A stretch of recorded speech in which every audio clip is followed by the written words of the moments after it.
Greetings, my dear viewer. You're on the channel The Price of Cheating. The channel is for those who appreciate traditional family values and condemn adultery. So be sure to subscribe to the channel. Let's get started. It all seemed so innocent at the start, or at least that's what I told myself.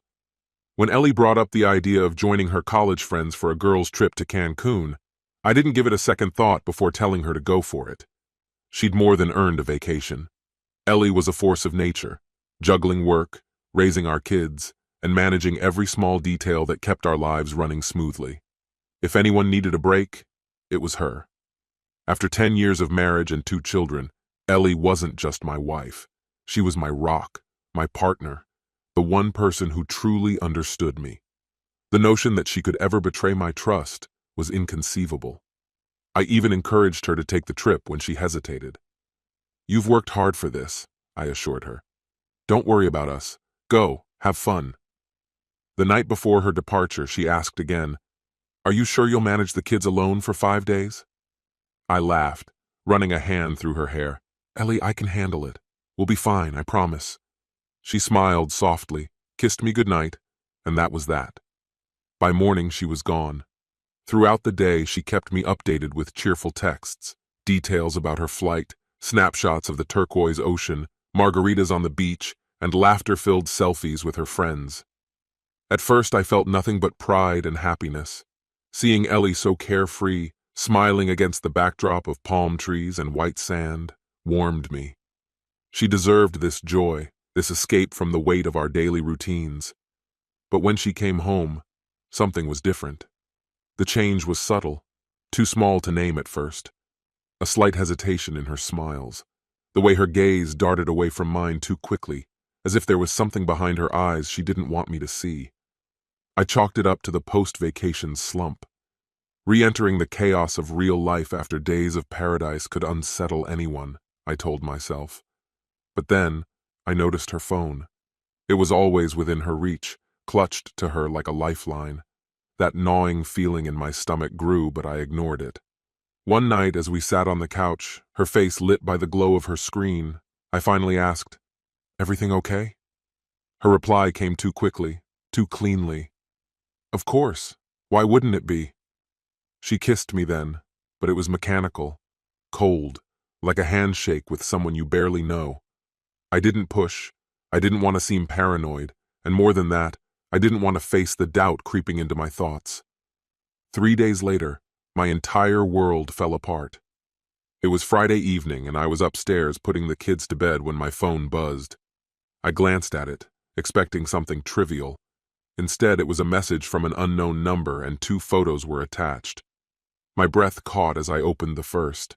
Ellie sat at a beach club, far too close to a man I didn't recognize.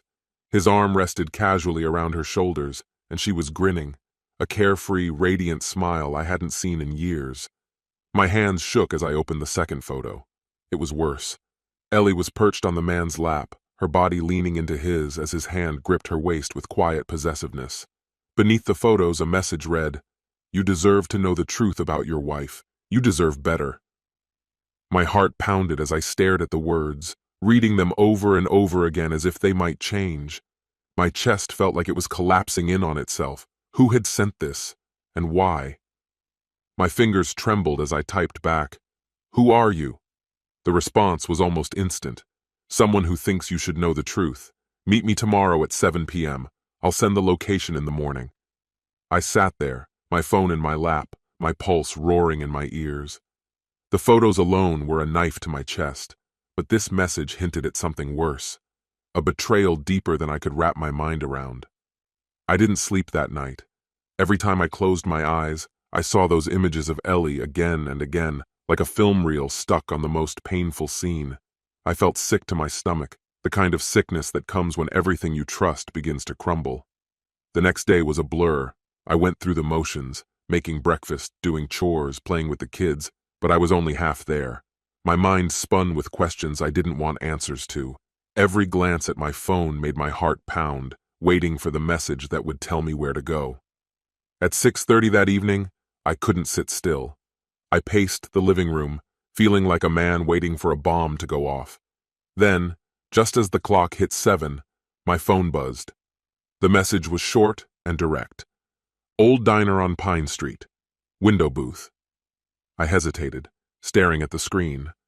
I had no idea what I was about to walk into, but I knew I couldn't ignore it.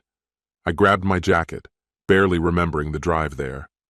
The streets were eerily quiet as I pulled up to the diner, its neon sign flickering weakly in the dim evening light.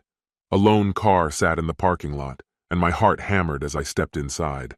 The smell of stale coffee and grease hit me, along with the soft murmur of voices from the few other patrons scattered around. I scanned the room, and then I saw her, sitting alone in the booth by the window. Aurora, Ellie's best friend.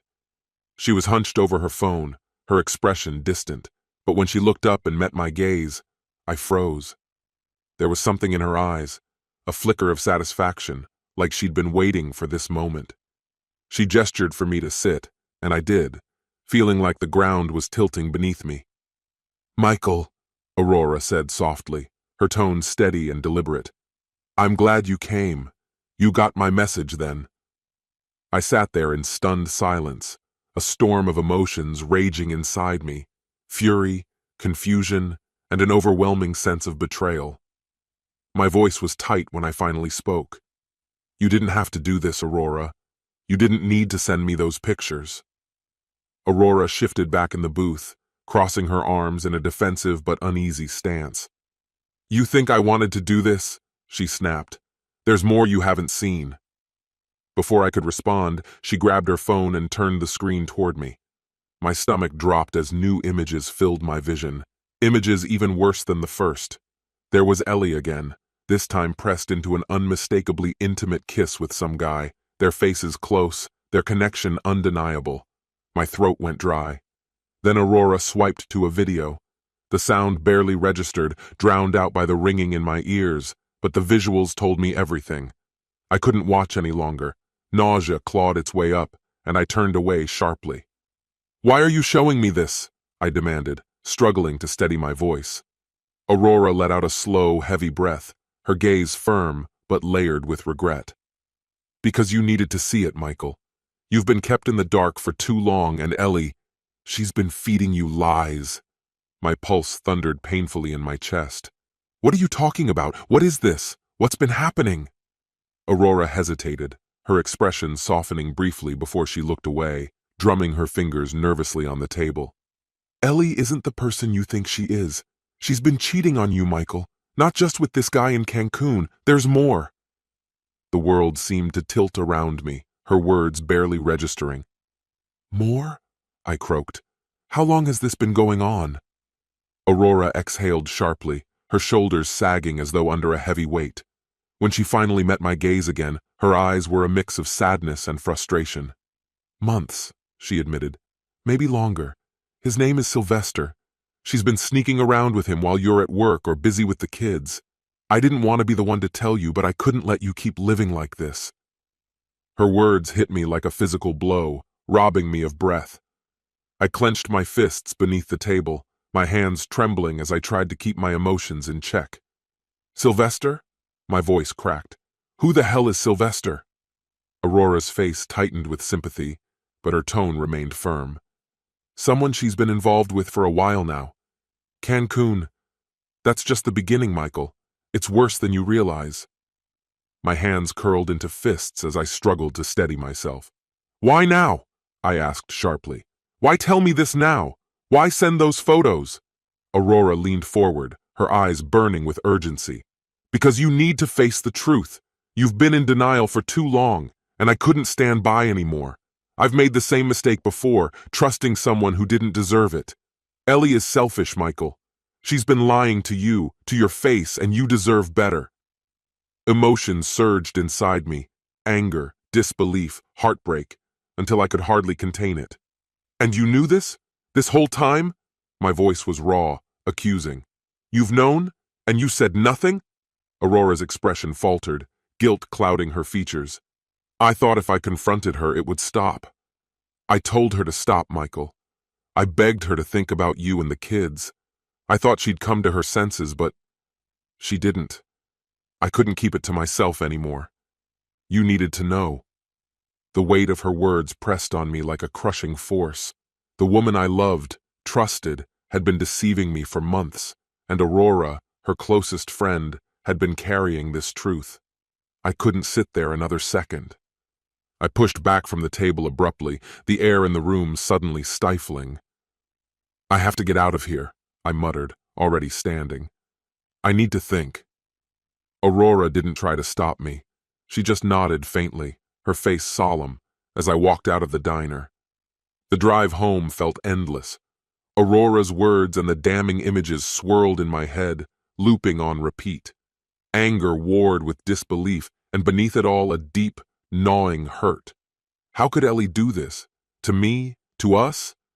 The life we'd built together now felt like a cruel joke.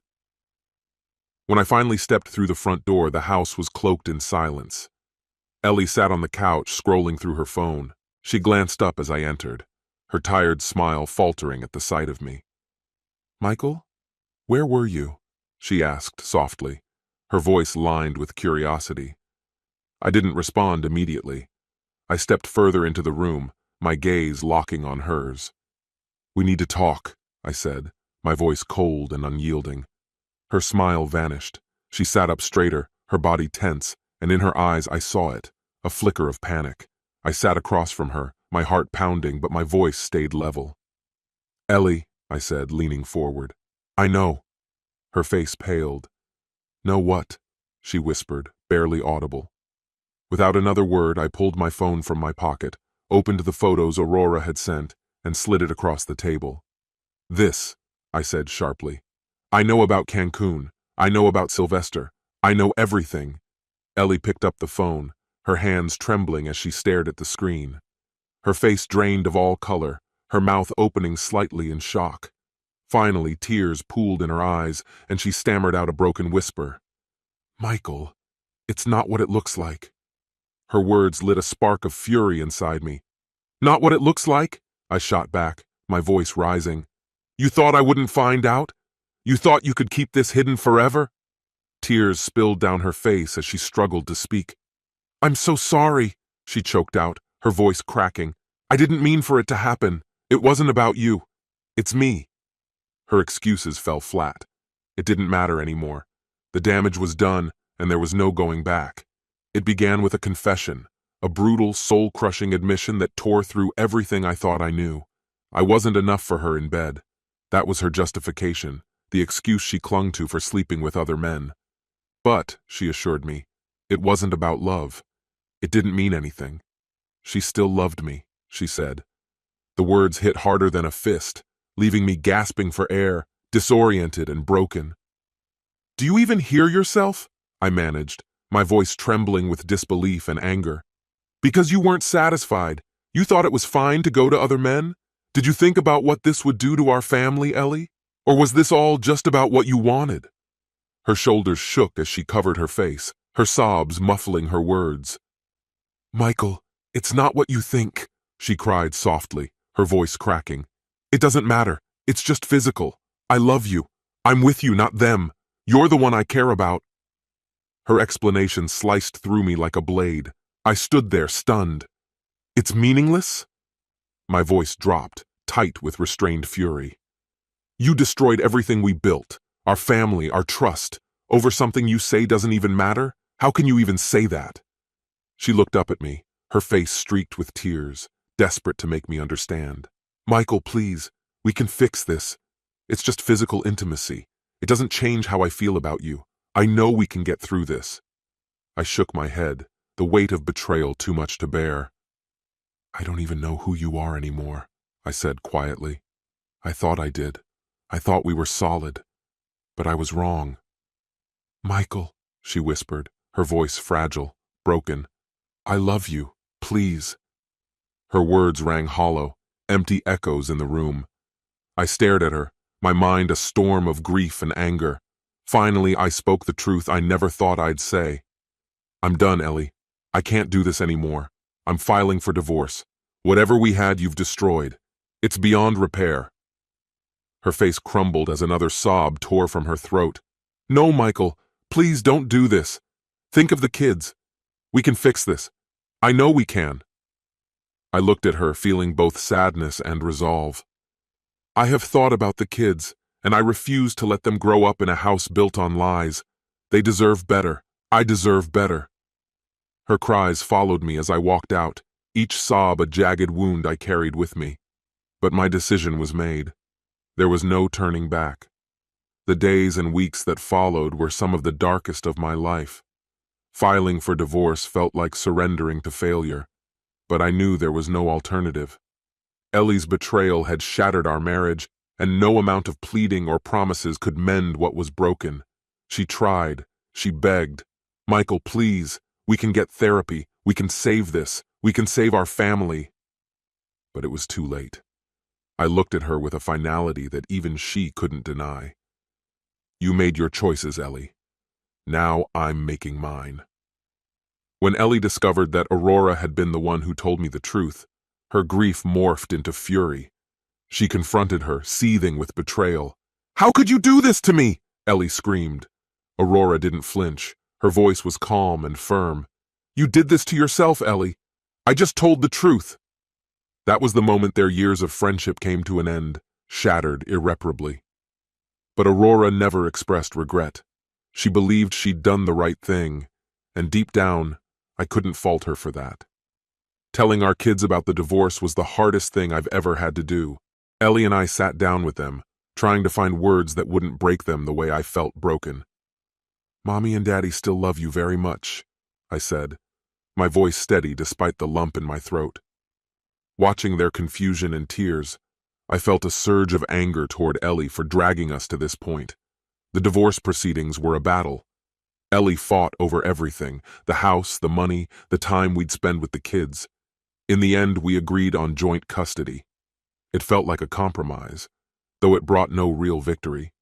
Selling the house was another blow, like letting go of the last piece of the life I had worked so hard to build. But life doesn't stop for heartbreak. It drags you forward, relentless and indifferent to your pain.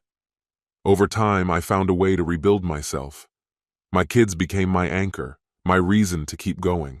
I poured everything I had into being there for them, finding strength in the knowledge that I had done what was right, for them and for myself. Ellie would always be part of my life because of our children, but everything else, the love, the memories, the hurt, I left behind. That chapter was over. This wasn't the life I had imagined, but it was the one I had now, and I was determined to make it better. Not just for me, for them.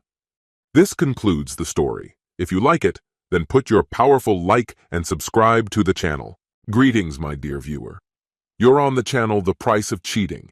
The channel is for those who appreciate traditional family values and condemn adultery. So be sure to subscribe to the channel. Let's get started. "Daniel, where have you been? You missed the wedding rehearsal. Mom's been trying to reach you since 6. She's livid," Merlin said, her tone sharp and accusatory. "Oh, is she now?" I replied, feigning indifference. "And where might your mother be at this very moment?"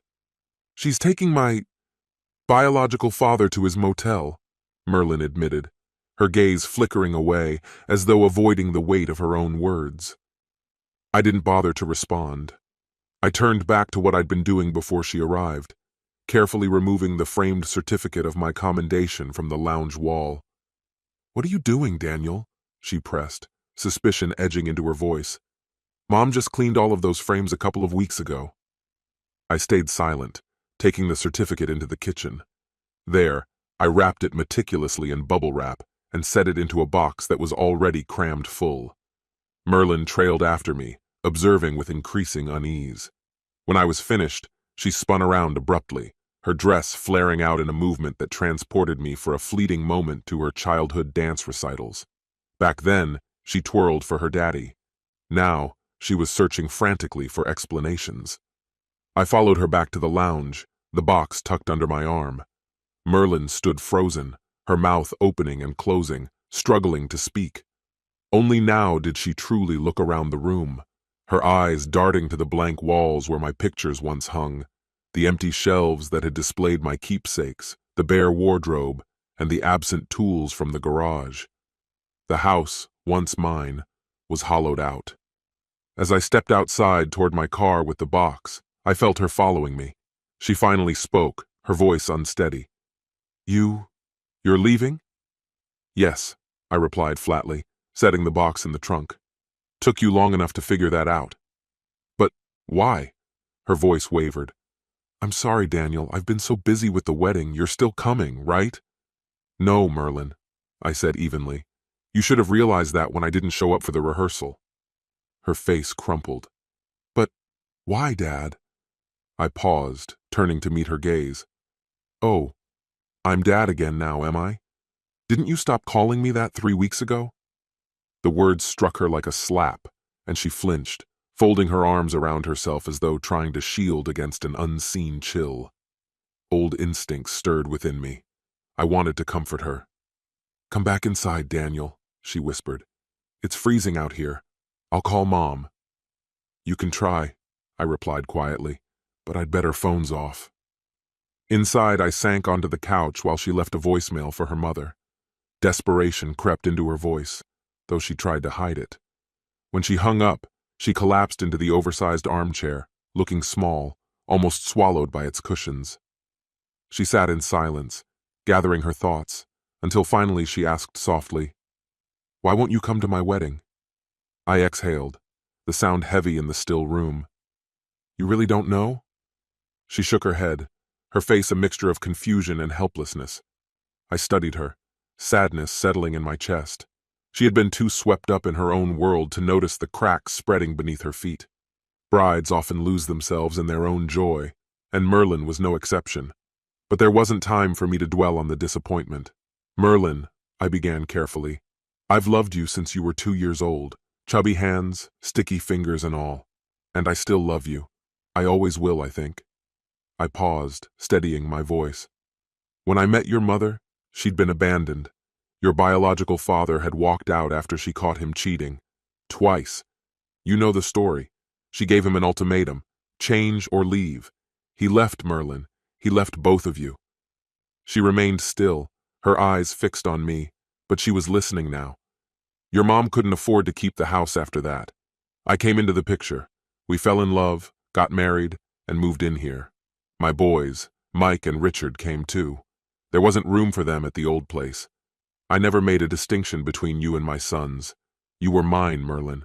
I raised you as my own, and I thought I did right by you. My voice faltered. Until last month. Something in my tone struck her. She looked up sharply. You did, Dad. You were everything I could have asked for in a father.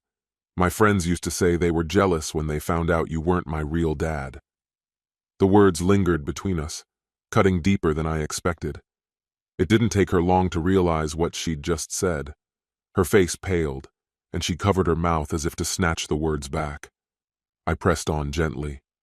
I liked the man you're marrying, and when you asked me to walk you down the aisle, I felt proud, Merlin, honored. But then your biological father came back, and just like that, I didn't matter anymore. I didn't stop being your father. You and your mom stopped seeing me as one. Her face crumpled as she turned away, her shoulders trembling under the weight of understanding. You didn't even have the decency to tell me, did you? My voice was softer now. You didn't say I wouldn't be walking you down the aisle. You just replaced me. He showed up, larger than life, and suddenly I was nothing to either of you. Merlin's mind raced, her expression shifting. I didn't mean to forget you, Daniel. It's just, you know how he is. He's so charismatic, so present. I nodded slowly, bitterness catching in my throat. That was all she could offer, a justification, not an apology. I searched her face one last time, hoping for something, anything that might change this moment. But there was nothing, just confusion, and the slow, dawning realization of what my absence would mean tomorrow. Goodbye, Merlin, I said, rising from the couch. I didn't wait for a reply. I walked to the door, stepped outside, and left behind the house I'd built, the life I'd given, and the people who'd forgotten me. He reappeared in my life just last month, conveniently coinciding with the news of my upcoming wedding. Since then, everything has been a blur. With his sleek car and his knack for indulging my every whim, buying anything I so much as glanced at, it's been nothing short of a whirlwind. Naturally, we assumed he'd be the one to escort me down the aisle. Oh, I'm sorry. I forgot I had already asked you. It's been so chaotic since his return, you see. He swept you off your feet, didn't he? I asked her. Yes, that's exactly it. It's impossible to deny the man's allure. He radiates charm, and I get it. I really do. Just today, I was telling Mom. She broke off suddenly, realizing who she was speaking to and what she'd almost said. Her expression, always easy to read, like water easily disturbed, its surface quickly calming before the next ripple, betrayed a moment of discomfort. This time was no different. I watched as her face shifted, her emotions finally aligning. I saw her recognize, perhaps for the first time, just how much she'd sidelined me over the past month. The realization spread slowly, and then another hit, that Mom, too, had been a willing participant. For weeks, every conversation in my own home revolved around Brian, what Brian said, what Brian did. I had tried to make my feelings known, tried to show how hurt and invisible I felt, but none of it seemed to reach them. Brian's charm had cast its net, and both of them were ensnared. I recognized his charisma, too. It was easy to see how he'd been such a gifted salesman, but unlike my wife and stepdaughter, I wasn't gullible enough to fall for it. I had confronted his broken promises more than once, 3 times to be precise. Nothing stuck. The final blow came 4 days ago, when I overheard them casually discussing the seating arrangements for the wedding. That's how I found out I wouldn't be the one walking Merlin down the aisle. My name hadn't even been considered. I wasn't going to wait until the day of the wedding to discover I didn't even have a seat at the front of the church. That night, I began packing. It was time to tell Merlin the truth, to prepare her for the reality she might soon face. You do understand he hasn't changed, right? I said. He's still the same lying, cheating man who abandoned you and your mother 20 years ago. Once he gets what he wants, he'll disappear again. Mark my words. Merlin shot back, her tone sharp. Don't be so bitter, Dad. And his name is Daniel.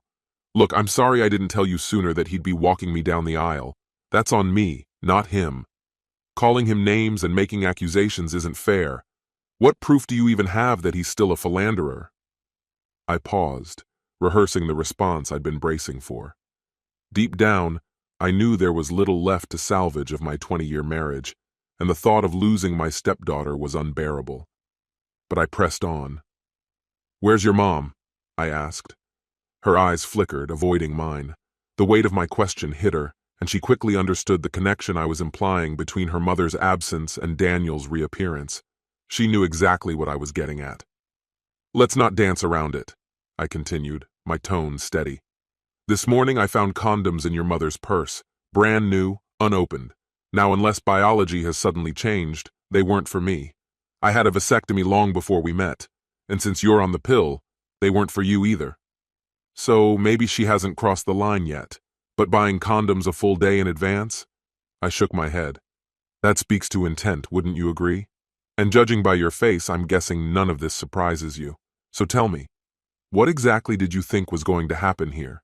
That he and your mother would magically reunite, and you'd start your married life with a shiny Porsche in the driveway instead of the Nissan I bought you?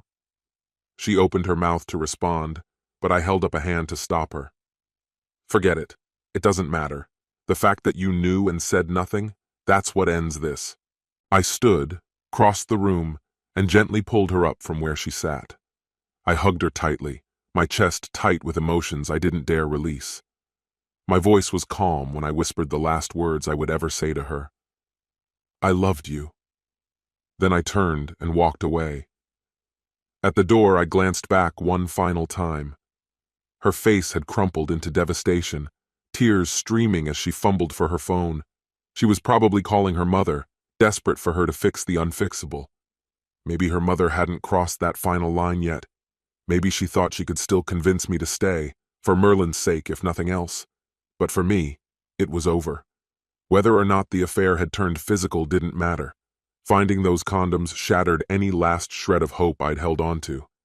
At first, I had planned to leave temporarily, to show just how deeply I'd been hurt. But that morning changed everything. Over the course of the day, I came to accept the truth. This departure would be permanent. I searched my conscience. It was clear. I got in my car and drove away. What followed? Well, that's a tangled mix of facts and rumors, but the story wouldn't be complete without both. That day, as they rehearsed for the wedding, I began looking for the motel where he was staying. My reasons? Well, I needed to witness my wife's betrayal firsthand, to fortify myself for the decisions that lay ahead. But when the moment came, my conviction faltered, forcing me to pivot to an alternate plan. After leaving Merlin behind, I parked a short distance from the house we'd shared for 2 decades, shutting off the engine and lights. It didn't take long before my estranged daughter roared past in her car, the sound as overwhelming as a herd on the run. I followed quietly as she drove with purpose, straight to a motel I knew well. She darted inside, disappearing into a specific room, and I trailed her with an old SLR camera slung over my shoulder, its zoom lens ready for what I dreaded to confirm. When the door opened, it wasn't Merlin I saw. It was her mother. I had prepared myself for this moment, or so I thought, but the reality struck differently. It wasn't Emma herself, disheveled and wrapped haphazardly in a thin motel robe, nor her ex-husband standing sheepishly behind her in nothing but boxers, that shook me. It was the look on Emma's face. That jolt of panic as Merlin began to shout hit me in a way I hadn't expected. For 20 years, I had instinctively protected her from feelings like that, and even now, it was second nature. Without saying a word, I threw the camera onto the passenger seat, silenced my phone, and drove aimlessly into the night as Merlin's shouts faded behind a closed door. The events that unfolded afterward came to me piecemeal, gathered through whispers and scattered reports. The wedding went on, though not as planned. Delayed from morning to evening, it became a chaotic, patched-together affair. First, there was the matter of the missing bride's mother. Emma had spent the entire night searching for me, only to collapse into sleep from exhaustion. Then came the hunt for Merlin's biological father, who disappeared as I knew he would. Once he'd fulfilled whatever purpose had brought him back, he was gone. His reasons for reappearing were anyone's guess. Perhaps he wanted the fleeting satisfaction of walking his daughter down the aisle, a final item to cross off his list before disappearing again. Maybe Emma's enduring beauty had drawn him, a last indulgence in memories that should have remained buried. Or maybe it was sheer arrogance, a man used to charming his way into any situation. Whatever drove him, I knew he'd run the moment things turned complicated. He did exactly that. When he returned home, the consequences were waiting. Photographs had been sent to his wife's email, proof of his infidelity laid bare. The prenup she'd insisted on came crashing down on him like a guillotine, leaving him with nothing but shame and regret. Rumors swirled soon after, that his father-in-law, who had never hidden his disdain, had orchestrated revenge. A week later, there were whispers he'd been found in an alley, beaten so thoroughly he'd never father children again. Truth or embellishment, the fallout of Emma's choices had triggered events no one could stop. The delay in the wedding meant the original church booking was missed, but the vicar, sympathetic to the turmoil, rescheduled for later that evening. Somewhere in that haze of events, Emma must have realized her wedding dress had been deliberately destroyed. Each stitch meticulously undone, it unraveled the way our marriage had, a slow, inevitable collapse caused by her own hands.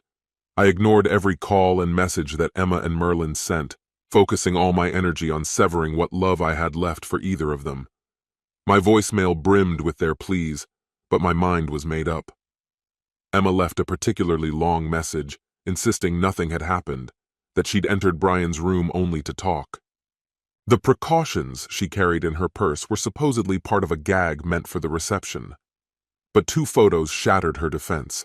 The first showed her standing in the doorway, robe poorly tied and one breast exposed. The second, zoomed in, offered damning evidence that made her story untenable. My only reply was a clipped, "Sorry," before asking her not to contact me again. To her credit, she mostly honored my request, only sending the occasional half-hearted well-wishes. Family gossip reached me later. Emma hadn't moved on and was still alone. During the divorce proceedings, I offered her the bare minimum allowed by law. She accepted it with a calm that surprised me. I retreated from the world for a while, taking refuge at my younger son's house, my car hidden in his garage. Both of my sons wanted nothing to do with their stepmother. They understood the depth of my pain. Eventually, Merlin's new husband sought me out. I agreed to meet him. I had always liked the man, and he explained that Merlin had tried to stop Emma's affair before it happened. But Emma had been too far gone, too ensnared by Brian's manipulative charm. We still meet from time to time, though he admits that Merlin's relationship with her mother remains strained. Whether it's lingering resentment for losing both her fathers on her wedding day, or her husband's reluctance to let his mother-in-law near their home, I don't know. I've accepted that I probably never will. In time, my sons forgave Merlin, and her husband gently urged me to do the same. But the wounds were still fresh.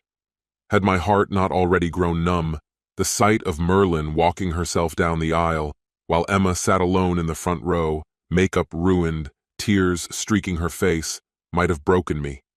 The groom later claimed he couldn't remember how many seats beside Emma remained empty. By then, I no longer cared. My interest had dulled to mere curiosity. Between the wedding's original time and its eventual start, the groom demanded answers from Merlin about her mother's actions. In the end, he decided that marrying someone who had seen firsthand the devastation of betrayal was a safer bet than most. The ceremony continued with renewed resolve, but word of Emma's disgrace spread quickly. She fled the reception within half an hour, unable to bear the judgment in everyone's eyes. Sometimes I wonder whether Emma mourned more for losing me or for destroying her daughter's day. As for me, I spent months adrift in grief, certain I could never trust another woman. And then I met Belinda. The irony is not lost on me. She was the widowed mother of my son Richard's fiancée. We crossed paths during wedding preparations, a year after my life had collapsed, and the connection was immediate. My doubts and fears evaporated, and trust became irrelevant. I had long dismissed the idea of soulmates as foolish, until Belinda changed everything. I searched myself for any lingering attachment to Emma, and found nothing. Letting go had been a slow, unrelenting process, but now it was complete. Why resist? Carpe diem, or more fittingly, carpe mulieris. Seize the woman. Within a month, I moved into Belinda's home, confident she was the person I would grow old with.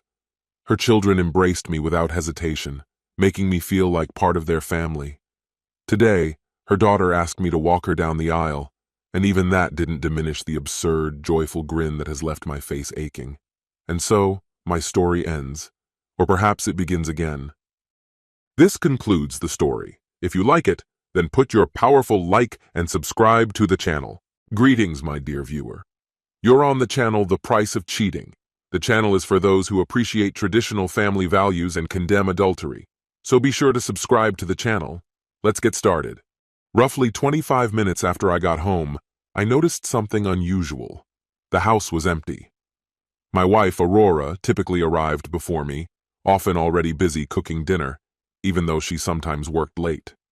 Curious, I grabbed a beer and thought about calling her to sort out dinner plans when my phone buzzed. "Hey, sweetheart, are you still at the office?" I asked as I answered. "Yes, Kevin, but I'm just about to leave," she said, her tone laced with excitement. "I have a surprise for you, something I think you're really going to like. Well, I hope you do. I already know I'm going to love it."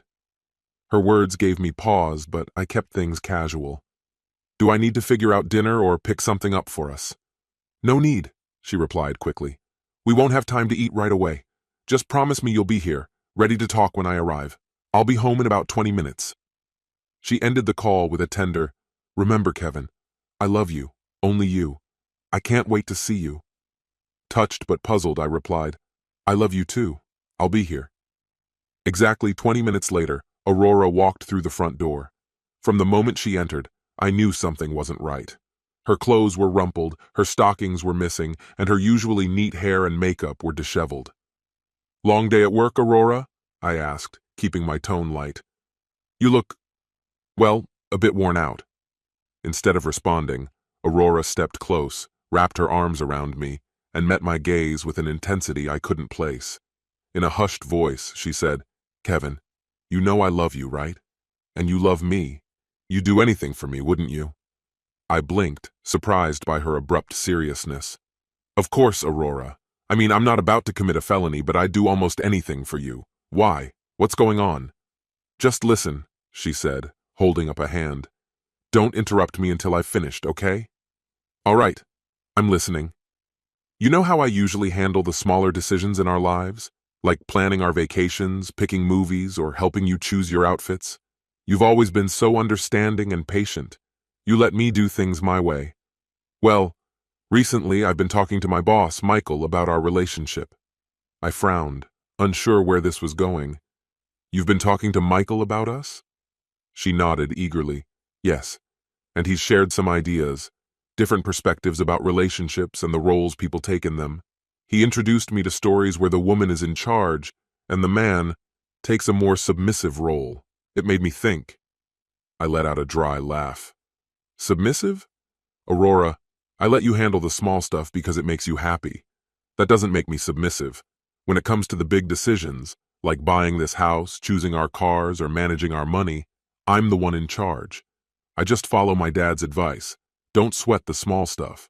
Most things are small stuff." "I get that," she said softly. "But Michael sees it differently. He's confident, powerful, a natural leader. He calls himself an alpha male.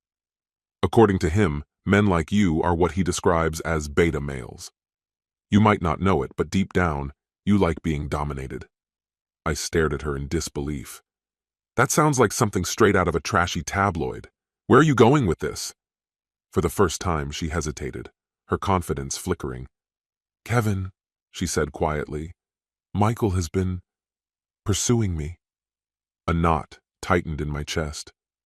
"Pursuing you? What do you mean?" "He's been trying to seduce me at work," she admitted.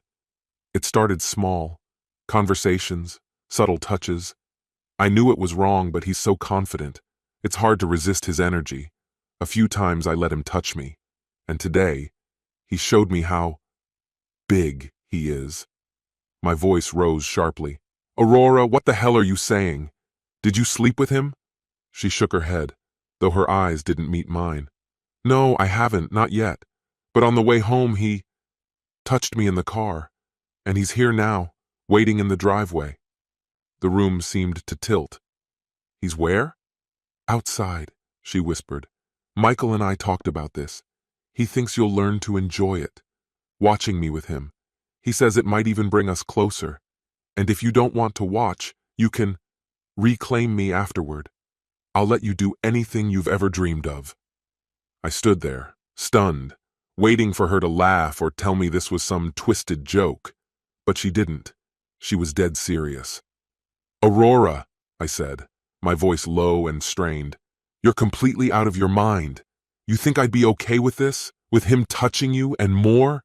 The thought of touching you after him makes me sick." For the first time, I saw panic flash across her face. This wasn't the reaction she'd expected. "Kevin, please, I need this, just once. I need to know how it feels. I'm going upstairs to get ready for him. You can let him in or you can wait until we're done. I promise you'll love what comes next." I couldn't find the words to respond. I just watched her turn and start up the stairs, my mind spinning. "Aurora," I managed, my voice raw, "if you go up those stairs—" But I couldn't finish. I had nothing left to say. "Aurora, I can see exactly where your priorities lie, and it's painfully clear where our marriage vows now stand. So go ahead. Get yourself ready. I'll step outside for a quick word with your lover." "Kevin isn't my lover," she protested, her voice almost pleading. "It is nothing less than raw, all-consuming, primal intimacy. My love is for you, only you, forever. I'm yours, and you'll always be mine." She leaned in to embrace me, perhaps to kiss away the betrayal, but I stepped out of reach. Her face fell, shock and pain flickering in her eyes. "Don't let me delay you," I said coldly. "Clearly you're going through with this. If not tonight, then soon enough, and probably behind my back next time." Guilt twisted her features, her hesitation betraying the truth. After a moment's pause, she turned and headed for the stairs. Just before disappearing, she glanced back with an unsettling confidence. You'll see, Kevin. This will be unforgettable. You're right about that, Aurora, I murmured under my breath. Truly unforgettable. As she ascended, I silently moved to her purse. I slipped out her car keys, house keys, and phone. The shared credit card came next, sliding smoothly from her wallet. From the kitchen, I grabbed a tea towel from the linen drawer, a handful of zip ties from the utility section, and a large carving knife from the cutlery block. The blade gleamed under the light. Then, without a word, I stepped outside to greet Michael. He was lounging comfortably in his sleek luxury car, eyes glued to his phone. When he noticed me approaching, he smirked and lowered the window, the arrogance practically dripping from his expression. Well, Aurora must have told you. Relax, man. I'm generous.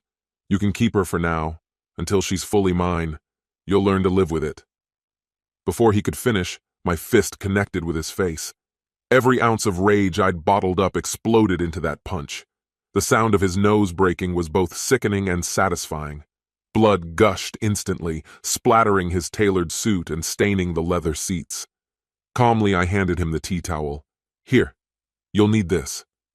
As he instinctively pressed the cloth to his ruined face, I seized my chance. A zip tie looped tightly around his wrist, yanking it to the headrest's metal bar. I opened the car door and drove another punch into his groin. He folded over, gasping and writhing in agony, his free hand clawing at the steering wheel. That hand was next. I grabbed it and tied it down to the wheel, immobilizing him completely. I leaned in close, my voice low and dangerous. What's wrong? The big tough alpha male can't take a hit? His whimper was pathetic. I hissed in his ear. You thought you had it all figured out. But don't worry, Aurora's still going to get her big, epic moment. I strode across the yard, returning with the garden hose, metal spray nozzle in hand. I spun it for momentum as I approached his car. The first swing sent the passenger side window shattering, glass raining across the interior. Moving to the front, I smashed the windshield repeatedly, the impacts leaving jagged webs of cracks across the surface. Finally, I destroyed both headlights, the crunch of glass and plastic a brief balm to my fury. I turned back to the driver's side, a grim smile spreading across my face. Your car's going to need some repairs, Michael. From my pocket, I drew the knife and leaned into the vehicle, pressing the blade lightly against his neck. Tell me, I said softly but menacingly, how many times did you screw my wife while convincing her I'd just stand by and watch? His bloodshot eyes widened in terror. Twice! Just twice over the last couple weeks. It didn't mean anything, it's just intimacy, for both of us. Please, please, please let me go. I will disappear. You'll never hear from me again. I sneered. You're garbage, Michael. I'm not going to kill you. Not tonight. But if I hear so much as a whisper from you, I'll come back. It might be next week, next year, maybe in a parking lot or an empty elevator. And when I do, I'll slit your throat and watch you bleed out. Got it? He nodded frantically, too afraid to speak. I pulled back, slamming the knife into the passenger seat. Aurora will need that to cut you free. She can take you to the hospital. Now get out of my sight. From inside the house, Aurora's voice floated down the stairs. Michael, are you out there? Come on up. Your submissive woman's waiting. Did you and Kevin talk it out? I stared at the floor for a moment. Who was this woman? How had she become someone I barely recognized? Aurora, I called back. Michael's outside. He wants a word with you. Says he might be reconsidering things. Seconds later, she appeared, wearing the robe she'd barely bothered to tie. Beneath it was the swimsuit I'd bought for her last summer. What happened, Kevin? Did you calm him down? I met her gaze with a blank stare. I showed him exactly what his future holds. You should go talk to him. She hesitated, then smiled as though nothing was wrong. Kevin, remember, I love you. This is going to make us stronger. I'm already stronger, I replied dryly. She beamed at me and stepped outside. The second she was through the door, I locked it behind her. Moving to the garage, I disabled the automatic opener, shutting her out completely. Almost immediately, her calm demeanor shattered into panic. Kevin! What did you do? Open the door! Fix this! Her screams followed me upstairs, where I packed quickly. A carry-on suitcase was filled with her essentials: clothes, underwear, a few pairs of jeans, shirts, sweaters. In the bathroom, I swept her makeup, brushes, and perfumes into the bag. I left her side of the room empty, a hollow reminder of what used to be there. It was time to leave. I returned to the closet, snatched a pair of her tennis shoes, and headed for the spare bedroom at the front of the house. Pulling open the window, I leaned out and yelled, "Aurora, you might need this!" I hurled her suitcase down onto the driveway, silently hoping the impact shattered a few of her precious perfume bottles. At this point, I didn't care. Next came the tennis shoes, aimed right at her head. She managed to dodge both, ducking just in time. When she glanced up, her face was streaked with tears. Her voice wavered, desperate as she pleaded, "Kevin, what are you doing? Please, I never wanted to hurt you. I thought this was what you wanted too. I can't believe you're acting this way. So cruel, and to Michael of all people. He's my boss. Kevin, please, let's just talk about this." I stared her down, my voice as icy as I could make it. "Aurora," I said flatly, "I don't even know how to respond to the absolute garbage coming out of your mouth. You barged in here with your twisted little plan, expecting me to just roll over and play along. You think I've lost my mind, or have you? Maybe it's drugs. Maybe you've had a stroke. Or maybe I'm finally realizing just how delusional you've always been. Whatever it is, I'm done. Take your idiot boss to the hospital, and while you're at it, let him know what happens if any of this nonsense gets back to the police. Or anyone, for that matter." I turned away, already done with her. "I'll box up the rest of your junk. Let me know where to drop it off, and don't you ever set foot in this house again." With that, I slammed the window shut and stomped downstairs. I yanked the front door open, grabbed her purse, and flung it straight at her. This time, it struck her square in the chest. As I pulled the door shut behind me, I couldn't help but add, "Was that dramatic enough for you, Aurora?" Locking the door behind me, I marched into the kitchen and cracked open my second beer of the day. I needed to call my lawyer, just in case the cops came poking around, and I also needed a good divorce attorney.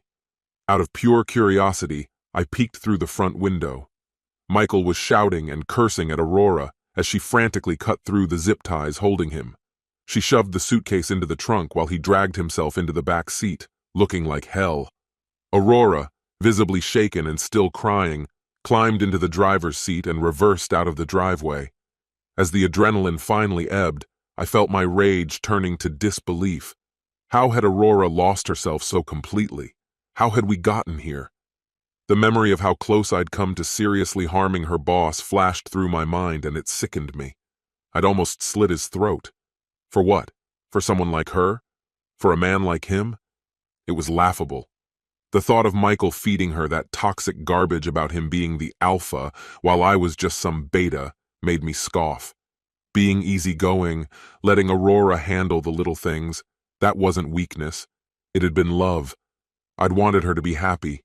But my kindness had been misinterpreted as something pathetic, and I'd be damned if I was going to stand by while she made me the fool. Aurora stayed gone for days. My phone buzzed endlessly with calls from unfamiliar numbers, which I assumed were her desperate attempts to reach me since I'd taken her phone.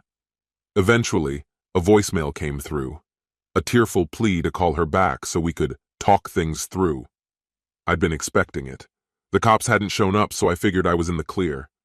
Now it was time to close this chapter once and for all. I called her back and told her to come over in an hour. Then I gathered up the last of her things and sat on the front steps, waiting. When she pulled up, I noticed she'd somehow gotten her car back from work. I didn't care where she'd been, a motel, her parents' house, or with Michael. It didn't matter. She climbed out and gave me a hesitant, fragile wave before walking up to join me. She looked awful, blotchy, exhausted, eyes red and puffy from crying. Her gaze met mine nervously, full of guilt, shame, and something that might have been fear. "Kevin," she started softly, "I'm so sorry. I don't know what came over me. I don't know how I let Michael convince me you'd go along with this, that you'd enjoy it. I've spent days trying to understand how I let myself fall for his nonsense. Maybe it was the way he's so confident, so dominant. He said it would be good for us, that it would be the best intimate experience of my life, First with him, then with you. I'm so ashamed, Kevin. I must have lost my mind. But I'm here now. I love you. I only want you. Please, I'm begging for your forgiveness. I'll do whatever it takes to make this up to you. I'll spend the rest of my life proving I can be the wife you deserve. I looked at her, unmoved. So, Aurora, I said flatly, how was he? Did you get the earth-shattering orgasms you were after? Stop it, Kevin, she choked out, shaking her head. I didn't touch him after that day. He wouldn't even look at me. He's terrified of you, Kevin. You put him in the hospital for 2 nights. He told the doctors and police he'd been mugged, to protect you, to keep you out of trouble. We both knew it was the only way to make sure none of this got worse. This concludes the story. If you like it, then put your powerful like and subscribe to the channel.